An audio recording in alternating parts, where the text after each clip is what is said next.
Mengapa kita secara naluriah mencari komunitas?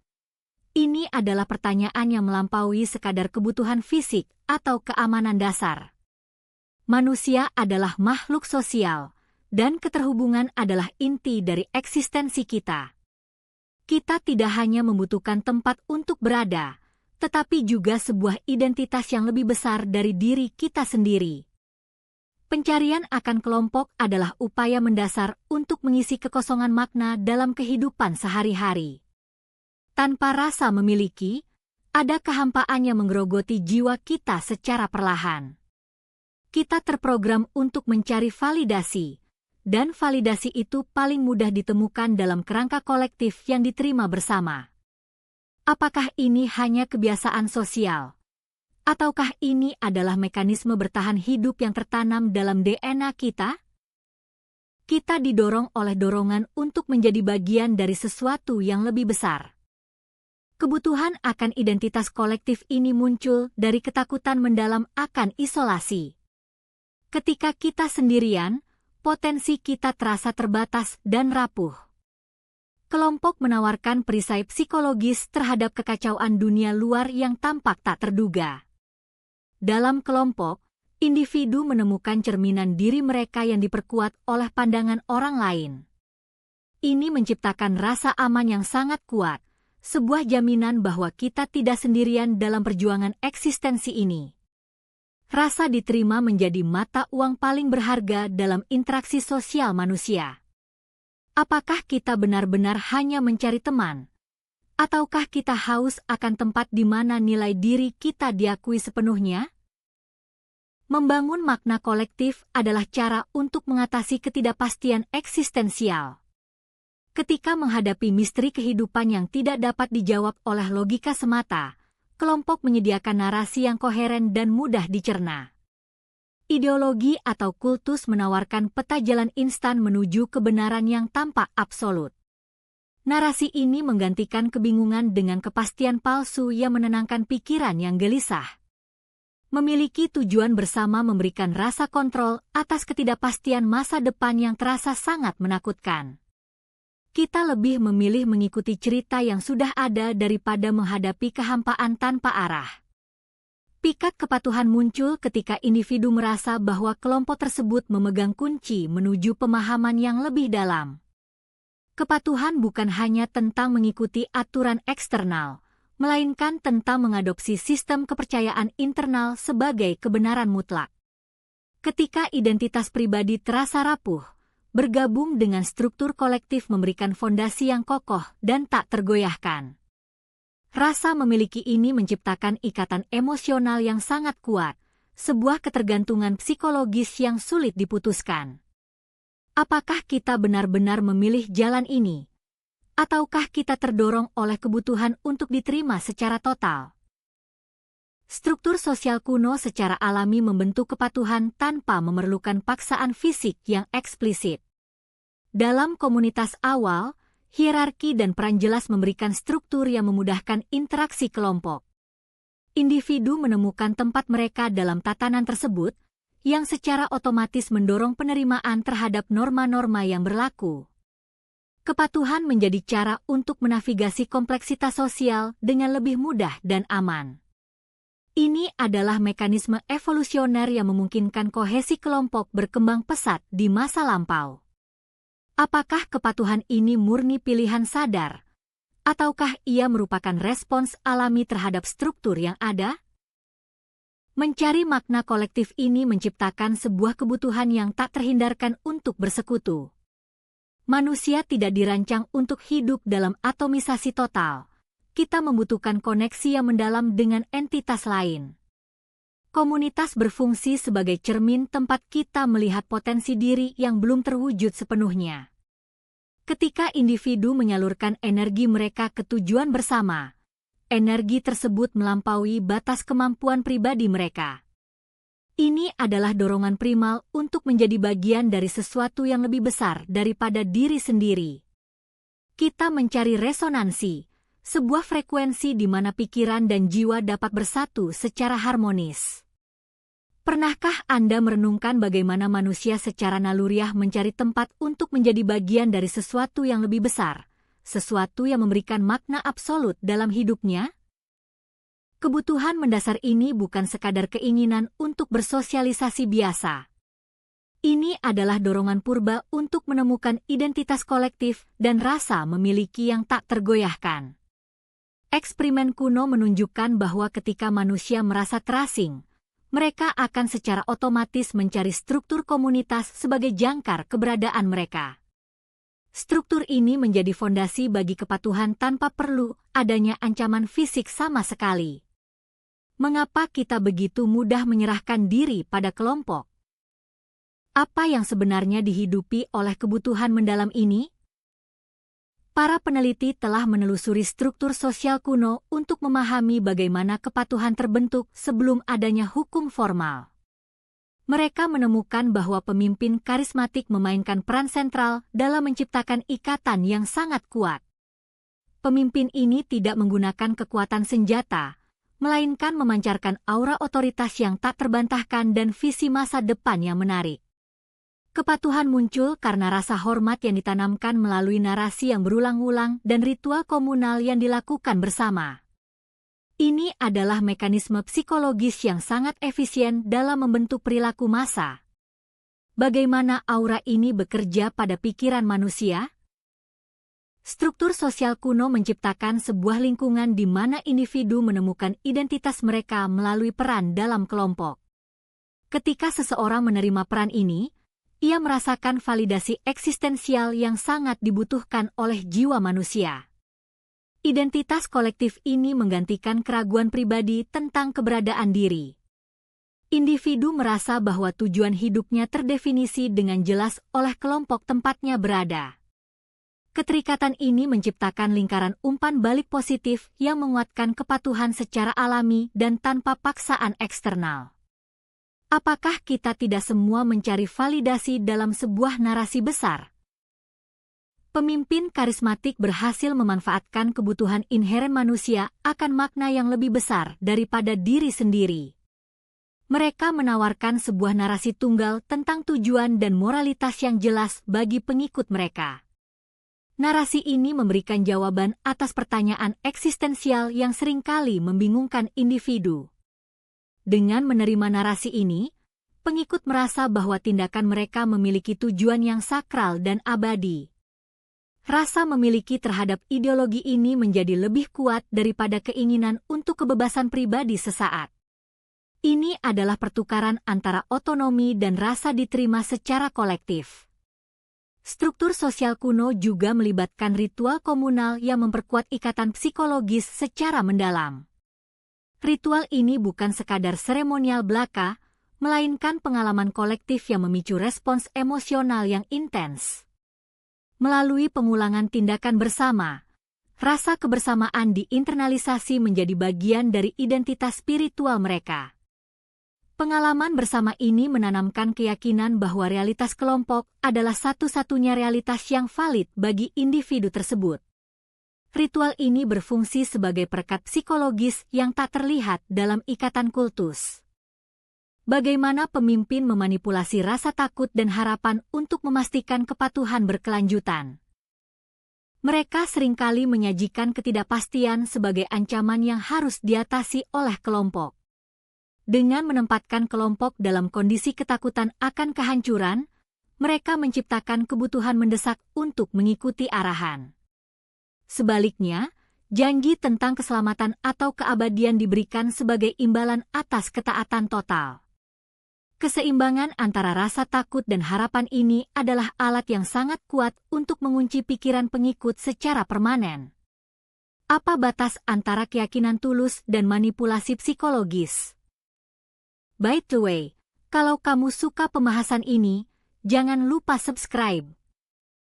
Masih banyak topik menarik lainnya. Bohler listrik. Struktur hierarki dalam kelompok kultus memastikan bahwa kepatuhan mengalir dari atas ke bawah dengan sangat efisien. Setiap tingkatan memiliki peran yang jelas dan harapan yang berbeda, menciptakan ketergantungan timbal balik antar anggota. Individu di tingkat bawah merasa terikat pada otoritas yang lebih tinggi untuk mendapatkan tempat mereka dalam tatanan tersebut. Keterikatan ini membuat perlawanan menjadi hampir mustahil karena melibatkan seluruh struktur sosial mereka. Ini adalah cara halus untuk mengendalikan arus pemikiran dan tindakan kolektif tanpa perlu menegakkan aturan secara fisik. Dalam perjalanan kita melalui dunia psikologi, kita seringkali menemukan bahwa kekuatan otak manusia paling tersembunyi terletak pada bagaimana otak kita memproses emosi dan rangsangan. Salah satu mekanisme paling misterius adalah jalur dopamin dan serotonin yang secara tidak langsung menciptakan keterikatan yang tak terputus dengan ideologi dan kepercayaan kolektif. Dopamin, hormon yang mendorong rasa takut dan harapan, memainkan peran krusial dalam membangun ikatan emosional yang kuat. Ketika kita dipaparkan pada janji-janji ilusi, otak kita bereaksi dengan mengeluarkan dopamin, membuat kita merasa bahagia dan terikat. Serotonin, di sisi lain, berperan dalam mempertahankan rasa aman dan kepercayaan. Dengan kombinasi dari kedua hormon ini, ideologi yang menciptakan janji-janji imbangi kebutuhan emosional kita, menjadikannya sulit untuk melepaskan. Ini adalah alasan mengapa manusia cenderung mencari komunitas dan kepatuhan, mencari makna dan identitas kolektif yang memberikan rasa aman dan kepuasan. Imajinasi kita seringkali menjadi alat manipulasi yang efektif. Pada titik tertentu, janji-janji ilusi tidak hanya membangun ikatan emosional, tetapi juga menciptakan realitas yang diinginkan. Ini adalah bagaimana kultus-kultus yang berbasis pada janji-janji imbangi dapat tumbuh dan berkembang. Dengan mengandalkan hormon dopamin dan serotonin, pemimpin kultus dapat memanipulasi anggota mereka, membuat mereka merasa terhubung dan diterima. Namun, ini juga membuat mereka rentan terhadap manipulasi, karena pikiran mereka terikat pada janji-janji yang mungkin tidak pernah terwujud. Kebutuhan manusia akan kepastian dan makna kolektif seringkali menjadi celah yang dapat dimanfaatkan oleh orang-orang yang ingin memimpin kelompok dengan cara yang tidak etis. Ini adalah bagaimana otak kita bisa menjadi alat manipulasi yang efektif, namun juga menjadi sumber kekuatan yang tak terduga. Jalur dopamin dan serotonin dalam otak kita tidak hanya memproses emosi, tetapi juga mempengaruhi cara kita berpikir dan bertindak. Kita seringkali merasa terikat pada ideologi yang menciptakan janji-janji imbangi, bahkan ketika kita sadar bahwa janji-janji tersebut tidak mungkin terwujud. Ini adalah bagaimana kultus-kultus dapat bertahan meskipun bukti-bukti kebodohan yang jelas. Kebutuhan manusia akan kepastian dan makna kolektif seringkali menjadi alasan mengapa kita cenderung mempercayai janji-janji ilusi. Dalam konteks ini, pemimpin kultus dapat memanipulasi pikiran anggota mereka dengan mudah, karena otak mereka terikat pada janji-janji yang memberikan rasa aman dan kepuasan. Ini adalah bagaimana otak kita dapat menjadi alat manipulasi yang efektif, namun juga menjadi sumber kekuatan yang tak terduga. Namun, di balik mekanisme psikologis yang rumit ini, terdapat kekuatan yang tak terduga. Kita seringkali merasa terikat pada janji-janji ilusi, bahkan ketika kita sadar bahwa janji-janji tersebut tidak mungkin terwujud. Ini adalah bagaimana kultus-kultus dapat bertahan meskipun bukti-bukti kebodohan yang jelas. Dalam konteks ini, pemimpin kultus dapat memanipulasi pikiran anggota mereka dengan mudah, karena otak mereka terikat pada janji-janji yang memberikan rasa aman dan kepuasan. Kebutuhan manusia akan kepastian dan makna kolektif seringkali menjadi alasan mengapa kita cenderung mempercayai janji-janji ilusi. Ini adalah bagaimana otak kita dapat menjadi alat manipulasi yang efektif, namun juga menjadi sumber kekuatan yang tak terduga. Dengan memahami mekanisme ini, kita dapat lebih waspada terhadap manipulasi yang bersembunyi di balik janji-janji imbangi. Dalam perjalanan kita melalui dunia psikologi, kita seringkali menemukan bahwa kekuatan otak manusia paling tersembunyi terletak pada bagaimana otak kita memproses emosi dan rangsangan. Salah satu mekanisme paling misterius adalah jalur dopamin dan serotonin yang secara tidak langsung menciptakan keterikatan yang tak terputus dengan ideologi dan kepercayaan kolektif. Dopamin, hormon yang mendorong rasa takut dan harapan, memainkan peran krusial dalam membangun ikatan emosional yang kuat. Ketika kita dipaparkan pada janji-janji ilusi, otak kita bereaksi dengan mengeluarkan dopamin, membuat kita merasa bahagia dan terikat. Serotonin, di sisi lain, berperan dalam mempertahankan rasa aman dan kepercayaan. Dengan kombinasi dari kedua hormon ini, ideologi yang menciptakan janji-janji imbangi dapat menciptakan ikatan emosional yang kuat, menjadikannya sulit untuk melepaskan. Ini adalah alasan mengapa manusia cenderung mencari komunitas dan kepatuhan, mencari makna dan identitas kolektif yang memberikan rasa aman dan kepuasan. Imajinasi kita seringkali menjadi alat manipulasi yang efektif. Pada titik tertentu, janji-janji ilusi tidak hanya membangun ikatan emosional, tetapi juga menciptakan realitas yang diinginkan. Ini adalah bagaimana kultus-kultus yang berbasis pada janji-janji imbangi dapat tumbuh dan berkembang. Dengan mengandalkan hormon dopamin dan serotonin, pemimpin kultus dapat memanipulasi anggota mereka, membuat mereka merasa terhubung dan diterima. Namun, ini juga membuat mereka rentan terhadap manipulasi, karena pikiran mereka terikat pada janji-janji yang mungkin tidak pernah terwujud.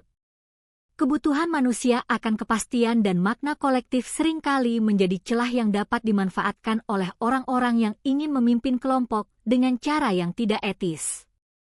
Ini adalah bagaimana otak kita bisa menjadi alat manipulasi yang efektif, namun juga menjadi sumber kekuatan yang tak terduga. Jalur dopamin dan serotonin dalam otak kita tidak hanya memproses emosi, tetapi juga mempengaruhi cara kita berpikir dan bertindak. Kita seringkali merasa terikat pada ideologi yang menciptakan janji-janji imbangi, bahkan ketika kita sadar bahwa janji-janji tersebut tidak mungkin terwujud. Ini adalah bagaimana kultus-kultus dapat bertahan meskipun bukti-bukti kebodohan yang jelas. Kebutuhan manusia akan kepastian dan makna kolektif seringkali menjadi alasan mengapa kita cenderung mempercayai janji-janji ilusi. Dalam konteks ini, pemimpin kultus dapat memanipulasi pikiran anggota mereka dengan mudah, karena otak mereka terikat pada janji-janji yang memberikan rasa aman dan kepuasan. Ini adalah bagaimana otak kita dapat menjadi alat manipulasi yang efektif, namun juga menjadi sumber kekuatan yang tak terduga. Namun, di balik mekanisme psikologis yang rumit ini, terdapat kekuatan yang tak terduga. Kita seringkali merasa terikat pada janji-janji ilusi, bahkan ketika kita sadar bahwa janji-janji tersebut tidak mungkin terwujud. Ini adalah bagaimana kultus-kultus dapat bertahan meskipun bukti-bukti kebodohan yang jelas. Dalam konteks ini, pemimpin kultus dapat memanipulasi pikiran anggota mereka dengan mudah, karena otak mereka terikat pada janji-janji yang memberikan rasa aman dan kepuasan. Kebutuhan manusia akan kepastian dan makna kolektif seringkali menjadi alasan mengapa kita cenderung mempercayai janji-janji ilusi. Ini adalah bagaimana otak kita dapat menjadi alat manipulasi yang efektif, namun juga menjadi sumber kekuatan yang tak terduga. Dengan memahami mekanisme ini, kita dapat lebih waspada terhadap manipulasi yang bersembunyi di balik janji-janji imbangi. Pada akhirnya, memahami mekanisme otak kita dalam memproses emosi dan rangsangan memberikan kita pemahaman yang lebih mendalam tentang cara kerja kultus dan manipulasi psikologis. Dengan pengetahuan ini, kita dapat lebih waspada terhadap janji-janji ilusi yang bersembunyi di balik janji-janji imbangi. Meskipun otak kita dapat menjadi alat manipulasi yang efektif, namun juga menjadi sumber kekuatan yang tak terduga, kita tetap memiliki kekuatan untuk memahami dan mengendalikan pikiran kita sendiri. Dengan memahami mekanisme ini, kita dapat melindungi diri dari manipulasi yang bersembunyi dan membangun hubungan yang lebih sehat dan bermakna. Jangan biarkan janji-janji ilusi mengikat Anda, tetapi gunakan pengetahuan ini untuk membangun kehidupan yang lebih sehat dan bermakna. Jika Anda ingin lebih banyak informasi, kunjungi Horizon Radar untuk ide-ide bisnis terbaru. Link di deskripsi. Di era informasi yang kita jalani sekarang, kita sering melihat bagaimana kultus digital berkembang dengan cepat dan menyebar luas.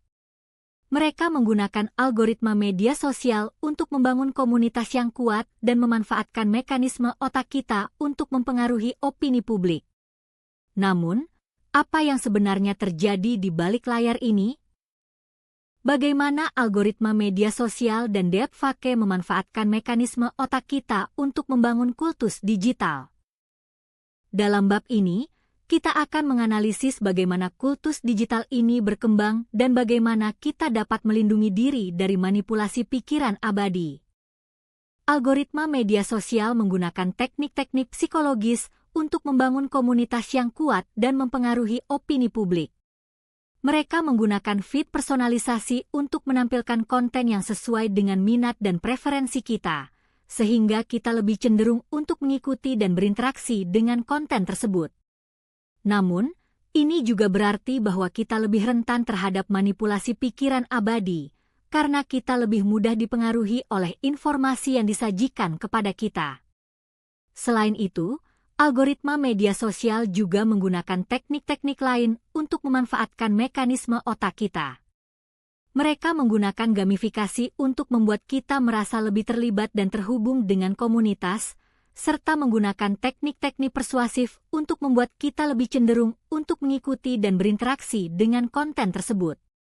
Namun, ini juga berarti bahwa kita lebih rentan terhadap manipulasi pikiran abadi, karena kita lebih mudah dipengaruhi oleh informasi yang disajikan kepada kita. Deepfake juga merupakan salah satu contoh bagaimana kultus digital dapat berkembang dengan cepat dan menyebar luas. Mereka menggunakan teknologi AI untuk membuat video dan audio yang sangat realistis, sehingga kita lebih mudah dipengaruhi oleh informasi yang disajikan kepada kita. Namun, ini juga berarti bahwa kita lebih rentan terhadap manipulasi pikiran abadi, karena kita lebih mudah dipengaruhi oleh informasi yang disajikan kepada kita. Dalam kesimpulan, kultus digital dapat berkembang dengan cepat dan menyebar luas di era informasi yang kita jalani sekarang.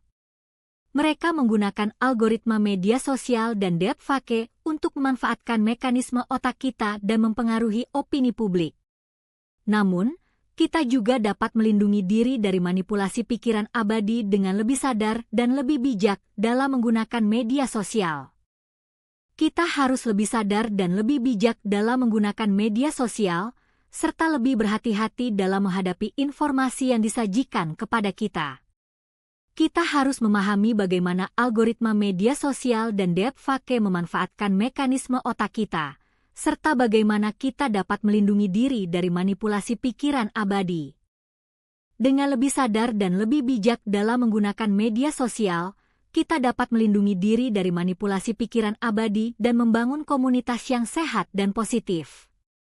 Kita harus terus belajar dan meningkatkan kemampuan kita dalam menghadapi informasi yang disajikan kepada kita, serta memahami bagaimana kita dapat melindungi diri dari manipulasi pikiran abadi. Dalam kesimpulan, kultus digital dapat berkembang dengan cepat dan menyebar luas di era informasi yang kita jalani sekarang. Mereka menggunakan algoritma media sosial dan deepfake untuk memanfaatkan mekanisme otak kita dan mempengaruhi opini publik. Namun, kita juga dapat melindungi diri dari manipulasi pikiran abadi dengan lebih sadar dan lebih bijak dalam menggunakan media sosial. Kita harus lebih sadar dan lebih bijak dalam menggunakan media sosial, serta lebih berhati-hati dalam menghadapi informasi yang disajikan kepada kita. Kita harus memahami bagaimana algoritma media sosial dan deepfake memanfaatkan mekanisme otak kita, serta bagaimana kita dapat melindungi diri dari manipulasi pikiran abadi. Dengan lebih sadar dan lebih bijak dalam menggunakan media sosial, kita dapat melindungi diri dari manipulasi pikiran abadi dan membangun komunitas yang sehat dan positif. Kita harus terus belajar dan meningkatkan kemampuan kita dalam menghadapi informasi yang disajikan kepada kita, serta memahami bagaimana kita dapat melindungi diri dari manipulasi pikiran abadi. Kita harus lebih sadar dan lebih bijak dalam menggunakan media sosial, serta lebih berhati-hati dalam menghadapi informasi yang disajikan kepada kita. Kita harus memahami bagaimana algoritma media sosial dan deepfake memanfaatkan mekanisme otak kita, serta bagaimana kita dapat melindungi diri dari manipulasi pikiran abadi. Halo! Kalau kalian suka konten seperti ini, jangan lupa subscribe ya. Wajah tersenyum dengan mata bahagia, subscribe sekarang sebelum video berikutnya. Besok ada konten spesial.